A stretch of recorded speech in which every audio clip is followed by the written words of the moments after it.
after the true Salaahuddeen went back to Damascus. And the narration mentioned that one wet day he went to visit the Hajis. And when he came back, it was cold, it's wet. He became ill. And every day his state got worse. And Al-Imad mentioned, I was with Salaahuddeen when he was ill. He says, by Allah, every time Salaahuddeen became more ill, it was as though his trust in the Rahm of Allah just increased. He said, the weaker his body got, the stronger his trust in Allah became.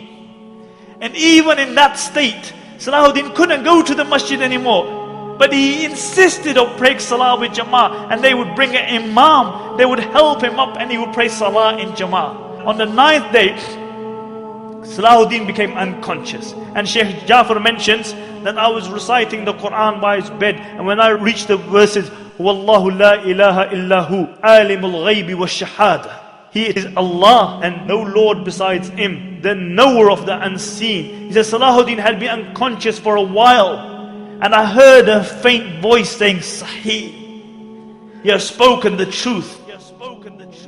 And he mentioned, for 3 days I recited the Quran by the bed of Salaahuddeen. And he said, on the final day when he passed away, I reached the verse, La ilaha illahu alayhi tawakkaltu.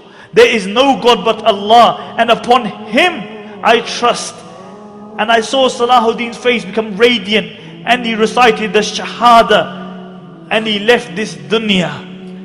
And Ibn Shaddad mentioned that this was the greatest calamity to befall the Muslims since the demise of the Khulafai Rashidun. Ibn Shaddad mentions that many times I had heard the saying that I wish I could die on this place. And I always thought that this was an exaggeration. But he said, I realized the reality of that statement when Salaahuddin passed away. He said, I wish I could have died on the place of Salaahuddin. And Abdul Latif, the famous physician, says that he was mourned like a prophet because everybody loved him. The good loved him, the bad loved him, the Muslims loved him, the non-Muslims loved him. Everybody loved Salaahuddin. And what did this king leave behind him? King of Egypt, king of Syria, Lebanon, Yemen. What did he leave behind him? He left 1 dinar and 47 dirhams, some armor and a horse. This is all he left behind him. They had to borrow money for his janazah. But I'll tell you what he left behind him. He left a legacy behind him. He left a legacy behind him. And this is why we are gathered here today. He passed away at the time of Fajr, and after Dhuhr they brought his body out. And the narrations mention that people screamed and cried as though the whole dunya had just become one place. And many people, when they saw his dead body, they couldn't believe it. They became unconscious. They didn't attend the janazah because they couldn't believe that Salaahuddin had passed away, the liberator of the holy lands. And how was Salaahuddin buried? They had to borrow money for a janazah. And Qadi Fadil gave a fatwa that Salaahuddin should be buried with his sword, so that on the day of judgment when he's resurrected, and one of the 7 people who is under the shade of Allah is Imamun Adilun, a just ruler. When he's under the shade of Allah subhanahu wa ta'ala, he is leaning upon his sword. So everybody sees that this is the liberator of the holy lands. And on his tomb they wrote, because this was the man who liberated, this was the man who flung open the gates of fortresses and castles of the Christians, one after the other. And on his tomb they wrote, Oh Allah, as his final victory, open for him the gates of Jannah.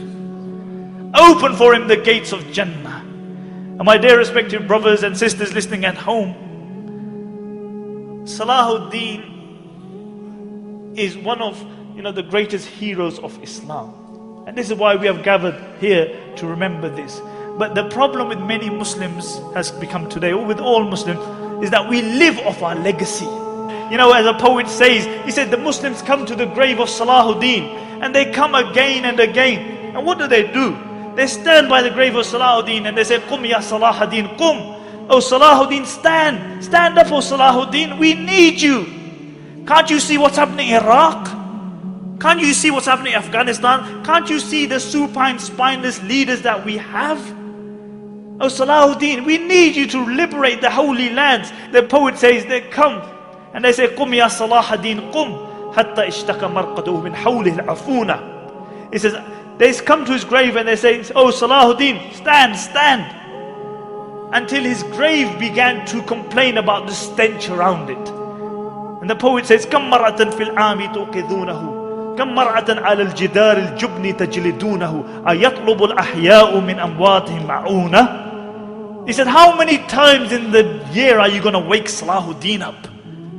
He said, how many times are you going to whip Salaahuddeen for your own cowardice? And then he says sarcastically, أَيَطْلُبُ الْأَحْيَاءُ مِنْ أَمْوَاتِهِمْ مَعُونَةً. He said, has it come to the state that the living have started asking the dead for help? The living have started asking the dead for help. Nobody aspires to be a Salaahuddeen. Nobody tries to be a Umar ibn Khattab or Abu Dhar or Abu Bakr radiallahu anhum or a Khadija or a Fatima. Nobody aspires to be like them. We live off our legacy. You know, we remember these people, but none of us aspire to be like them. We can't be cowardice because we believe in a hereafter. You can't celebrate the life of Salaahuddeen and Umar ibn Khattab and then be cowardice yourself.